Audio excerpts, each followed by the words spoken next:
एके च भयादतः गावो हयज्ञते तस्माज्जाता अजावयः यत्पुरुषम् यधदुः कतिधा व्यकल्पयन्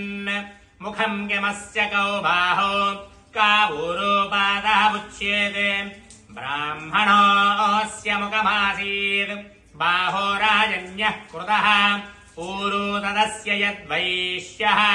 पद्भ्यागम् शूद्रो अजायत चन्द्रमा मनसो जातः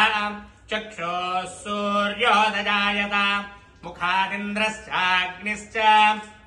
प्राणाद्वायुरजायत नाभ्य आसीदन्तरिक्षम् शीर्ष्णोद्यौः समवर्तत पद्भ्याम् भूमिर्दिशः सोत्रात् तथा लोकागम् अकल्पयन् वेदाहमेतम् पुरुषम् महान्तम् आदित्यवर्णम् तमसस्तु पारे सर्वाणि रूपाणि विचित्य धीरः नामानि कृत्वाभिवदन् यदास्ते धाता पुरस्ताद्यमुदाजहार